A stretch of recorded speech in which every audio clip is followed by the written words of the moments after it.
Welcome to life line. Arthritis ఇది ఎక్కువగా పెద్దవాళ్ళలోనే కనిపించేది ఒకప్పుడు, కానీ ఇప్పుడు చిన్న పిల్లల్లో కూడా ఆర్థరైటిస్ సమస్య వస్తుంది. మరి ఆర్థరైటిస్ ఇంతలా పెరిగిపోవడానికి కారణం ఏంటి? ఎవరికి ఎందుకు ఎలా వస్తుంది? మనం తీసుకునే ఫుడ్ ఏమైనా కారణమా? తదితర వివరాలు తెలుసుకుందాం. మనతో పాటు ఉన్నారు డాక్టర్ దశరథ రామరెడ్డి గారు, senior consultant, Somajiguda Yashoda hospital నుంచి. నమస్తే, నేను డాక్టర్ టి దశరథ రామారెడ్డి, అదేనండి doctor TDR Reddy, senior orthopaedic surgeon, Yashoda hospital, Somajiguda. Doctor Chintapeta Ravi, orthopaedic surgeon, Apollo hospital, Kanchanbagh నుంచి. I'm Dr. Ravi, orthopedic surgeon working with Apollo Hospital. Today I'm going to speak about arthritis on the occasion of World Arthritis Day.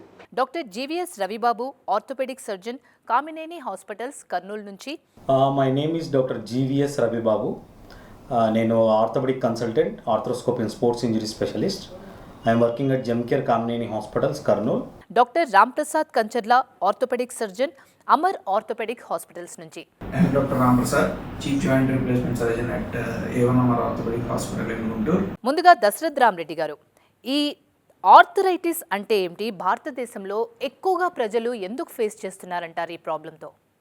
Arthritis అంటే ఎముకలు అంటే కీళ్ళు అరిగిపోవడం వల్ల వచ్చే సమస్యని arthritis అంటుంటారు. ఈ ఆర్థరైటిస్ చాలా రకాలు ఉంటాయి.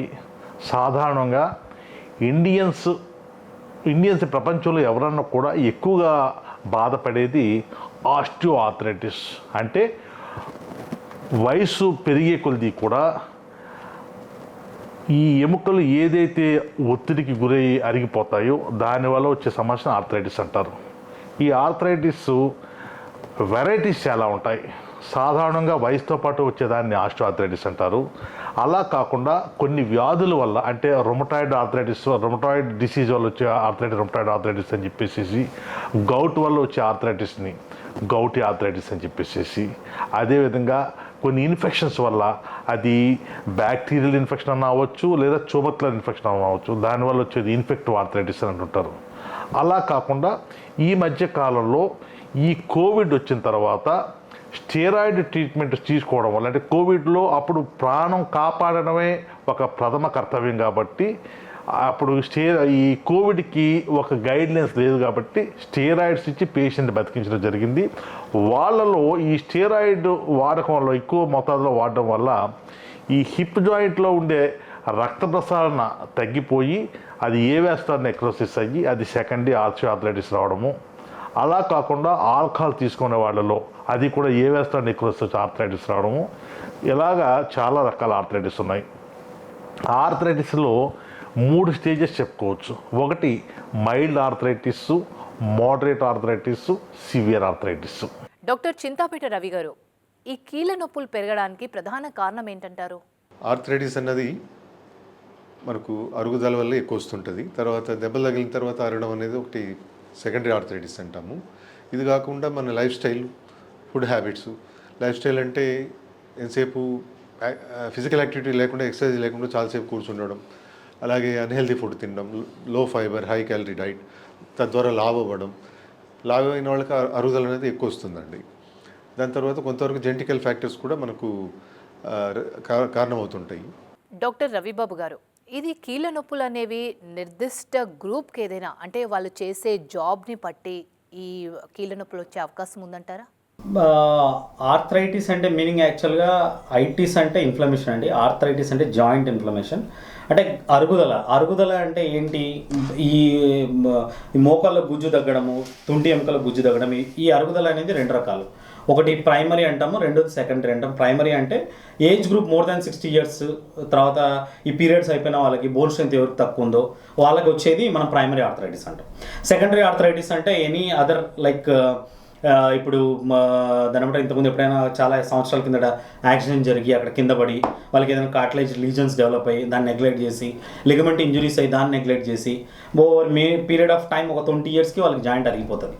దాన్ని సెకండరీ ఆర్థరైటిస్ అంటాము, ట్రామాటిక్. సో కొంతమందికి కీళ్ళ వాతం అంటాం. ఆ కీళ్ళ వాతం అంటే ఏంటంటే వాళ్ళకి ఏజ్ తక్కువే ఉంటుంది, కానీ చిన్న ఏజ్లోనే వాళ్ళకి జాయింట్స్ అనేటివి వాపు రావడం, పొద్దునపూట్ల లేచిన వెంటనే పట్టుకపోవడము, ఇవన్నీ ఉంటాయి. సో వాటిని సెకండరీ ఆర్థరైటిస్ అంటాం. ఈ ప్రైమరీ ఆర్థరైటిస్కి వచ్చేసి మనకి డిఫరెంట్ టైప్ ఆఫ్ ట్రీట్మెంట్, సెకండరీకి different type of treatment. Thank you. Doctor Ramprasad గారు, ముఖ్యంగా ఈ కీళ్ళ నొప్పులు రావడానికి ప్రధాన కారణం ఏంటంటారు? ఇలా వచ్చిన వాళ్ళు ఎలాంటి జాగ్రత్తలు తీసుకోవాలి? ముందు జాగ్రత్త చర్యలు తీసుకుంటే ఇది రాకుండా ఉండే అవకాశం ఉందంటారా? If we want to look at the common symptoms of arthritis, I think the name of arthritis, it should be straightforward. The symptoms should be straightforward, mostly related to the inflammation. Wherever in the body, if any inflammation, I think it will be evident in the form of pain. So if you look at some joint arthritis, I think the first symptom the patient always complains is a joint pain. Maybe 90% of the times it will be mostly localized. So if we look at the knee arthritis, the pain should be localized to the knee, and if it is hip arthritis, it should be localized to the hip, and if you take some shoulder arthritis, the pain, it will be localized to the shoulder. But in 10% of the cases, it can be referred as well. So when coming to shoulder, it can be radiate to the arm or neck. When it comes to the hip, it can radiate to the knee, and sometimes hip is a very difficult joint. You sometimes miss hip arthritis. So what we follow is always the protocol of taking hip x-rays. Even the patient complains of any pain. If you look at the second most common symptom, the patients mostly complain is the stiffness and reduced range of motion, reduced mobility, I mean to say. And this stiffness is particularly important in differentiation between rheumatoid arthritis and osteoarthritis. Basically, in rheumatoid arthritis, the patients complain of morning stiffness, that they will not be able to feel the laxity in their joints, and their joints are tight for more than 30 minutes. So, but in osteoarthritis, you see this duration of stiffness is much less than 30 minutes. That is the most differentiating point. And sometimes the patients also complain of swelling of those joints. This is mostly related to the synovitis, the inflammation going on in the synovium of the joint. So in total, the symptoms should be like pain, swelling and stiffness. Doctor Dashrath Rama Reddy గారు, present ఈ కీళ్ళ నొప్పులు ముందే గుర్తిస్తే నివారించే అవకాశం ఉందంటారా?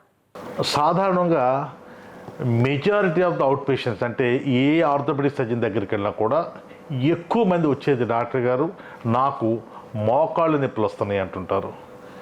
పూర్వకాలంలో 50 సంవత్సరాలు దాటిన వాళ్ళలో ఈ ఆర్థరైటిస్ ఎక్కువ చూసేవాళ్ళం. కానీ ఈ మధ్య కాలంలో 25 సంవత్సరాలు 30 సంవత్సరాలు వచ్చే వాళ్ళకు కూడా ఈ ఆర్థరైటిస్ చూస్తున్నాం.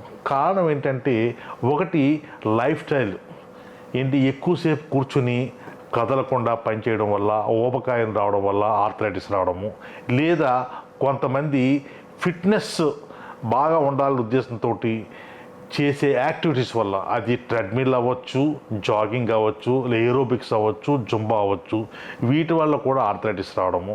అలా కాకుండా ఈ మధ్యకాలంలో ఎక్కువ ఈ హై వెలాసిటీ వెహికల్స్, అంటే చాలా 2 వీలర్స్ బైక్స్ ఉంటాయి కదా, ఈ బైక్స్ నడిపేటప్పుడు జరిగే యాక్సిడెంట్లో లెగమెంట్ ఇంజరీస్ అయినప్పుడు, especially internal derangement of knee joint అంటుంటాం. అంటే ఏంటి, జాయింట్ యొక్క బ్యాలెన్స్ అవుట్ అవుతుందన్నమాట. ఈ బ్యాలెన్స్ అవుట్ అయినప్పుడు ఫ్రాక్చర్ కాదులే అని చెప్పేసి పేషెంట్లు నెమ్మదిగా కొంచెం నొప్పి తగ్గిన తర్వాత మామూలుగా యాక్టివిటీస్ చేసుకోవడం వల్ల ఏంటంటే బ్యాలెన్స్ అవుట్ అయ్యి ఆర్థరైటిస్ రావడం జరుగుతూ ఉంటుంది.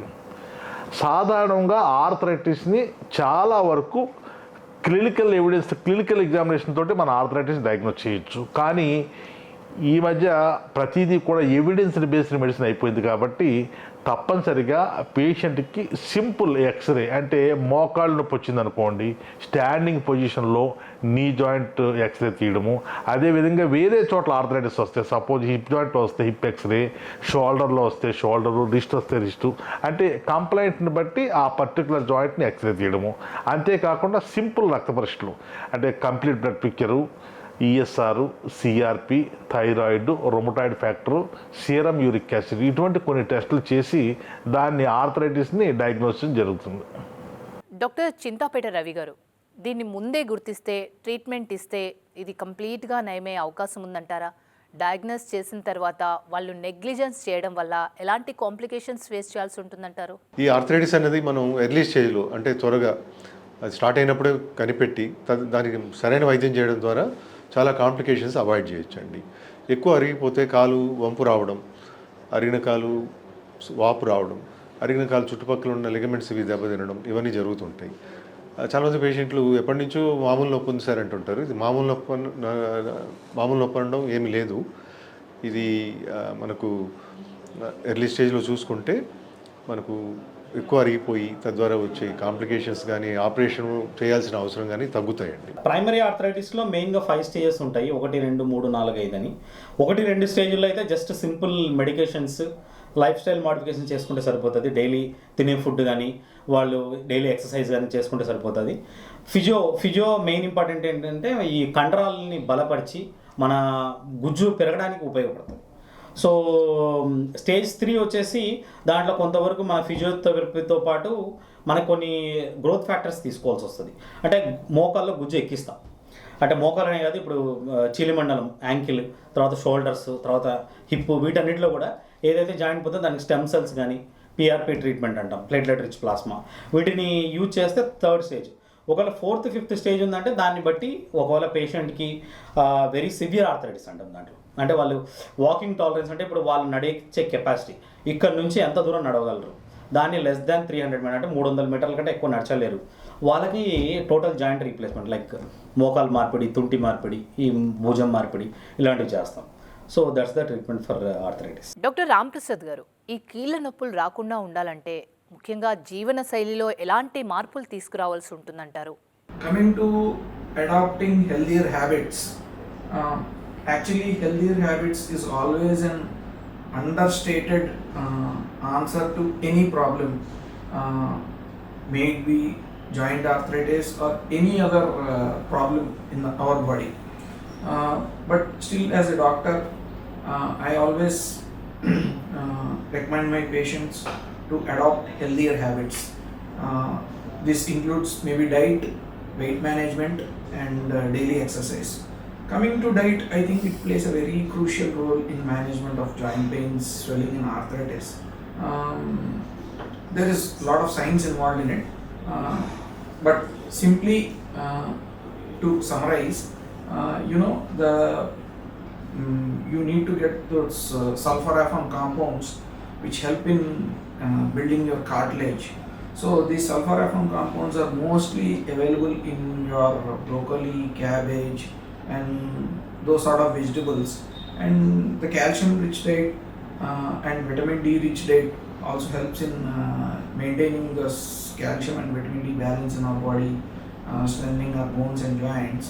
And vitamin C rich foods also I recommend a lot to my patients. Dashrath Ram Reddy గారు, ముఖ్యంగా ఈ కీళ్ళ నొప్పులతో బాధపడేవారు, వాళ్ళకి మానసికంగా కూడా వాళ్ళు ఒక రకంగా డిప్రెషన్లోనే ఉంటారు ఆ నొప్పులతోని. మరి అలాంటి వాళ్ళకి మీరు ఎలాంటి గైడెన్స్ ఇస్తూ ఉంటారు మీ దగ్గరికి వచ్చినప్పుడు? నేను ఇంతకుముందు చెప్పినట్టు ఈ ఆర్థరైటిస్ 3 రకాలు ఉంటాయి కదా, అంటే 3 స్టేజెస్ ఉంటాయి. ఈ 3 స్టేజెస్ని బట్టి ట్రీట్మెంట్ ఆధారపడి ఉంటుంది. మైల్డ్ ఆర్థరైటిస్ అంటే మైల్డ్ ఆస్టియోఆర్థరైటిస్ అంటాము. దీనికి సింపుల్గా ఏం చెప్తామంటే పేషెంట్ కొన్ని జాగ్రత్తలు చెప్తాం.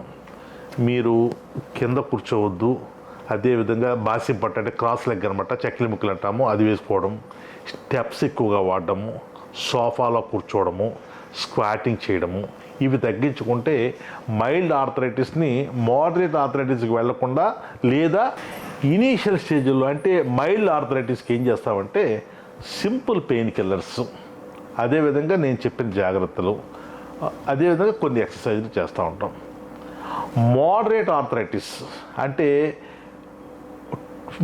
ఒక 40 నుంచి 50% జాయింట్ అరిగిపోయిన వాళ్ళకి ఏం చేస్తామంటే దీంతో పాటు ట్రిగ్గర్ ఫ్యాక్టర్స్ ఏమున్నాయి, ఒబేసిటీ ఉందా, లేకపోతే ఏమన్నా కీళ్ళ వ్యాధి అంటే ఏంటి, రొమటాయిడ్ ఆర్థరైటిస్ ఉందా, లేకపోతే గౌటీ ఆర్థరైటిస్ ఉందా, ఇటువంటి రూట్ కాజెస్ని డయాగ్నోస్ చేసి దాన్ని ట్రీట్ చేస్తే ఆర్థరైటిస్ ఆటోమేటిక్గా తగ్గుతుంది. దాంతోపాటు ఇంతకుముందు మైల్డ్ ఆర్థరైటిస్లో ఏమేమి ట్రీట్మెంట్ ఇస్తామో అదే కంటిన్యూ చేస్తాం అనమాట.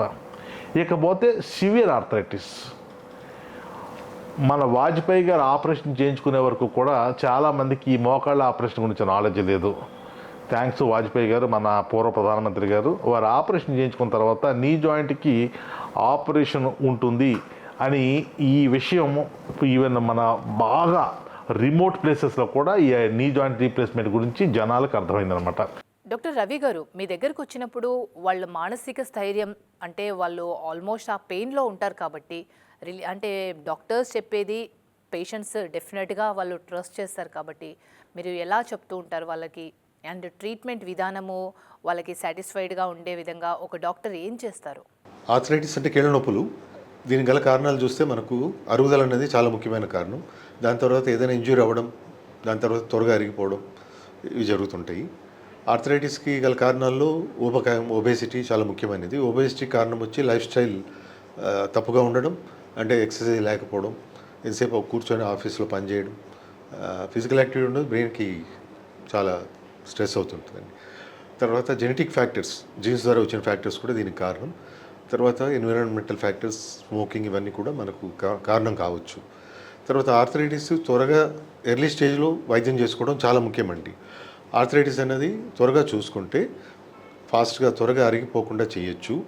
అరిగిపోయి ఎక్కువ నొప్పులు, ఎక్కువ వాపు, కాళ్ళు వంగడం, కాళ్ళు వంగిపోవడం, ఇవన్నీ కూడా మనం అవాయిడ్ చేయొచ్చు. అలాగే ఎక్కువ అరిగిపోతే ఆపరేషన్ అవసరం అనేది మనకందరికీ కూడా తెలుసు. ఎర్లీ స్టేజ్లో వైద్యం చేయడం ద్వారా ఆపరేషన్ డిలే చేయొచ్చు లేదా అవాయిడ్ చేయొచ్చు. డాక్టర్ జీవీఎస్ రవి గారు, మామూలుగా మానసిక పరిస్థితి వాళ్ళది కరెక్ట్గా ఉండనప్పుడు ఏ విధంగా మోటివేట్ చేస్తారు మీరు ఒక పేషెంట్ని? ఆర్థరైటిస్ ఈజీలీ ట్రీటబుల్ థింగ్ అండి. ఇప్పుడు చాలా మందిలో ఎర్లీ యంగ్ ఏజ్లో చూస్తూ ఉన్నాం. ఎందుకు చిన్న వయసులో వస్తున్నాయి అంటే మెయిన్గా చాలామంది దేర్ లైఫ్ స్టైల్ అంతే. అంటే వాళ్ళు తినే ఫుడ్ కానీ వాళ్ళు తీసుకునే వాటర్ కానీ కరెక్ట్గా లేదు. అంటే ఇప్పుడు పరిస్థితులు అలా ఉన్నాయి.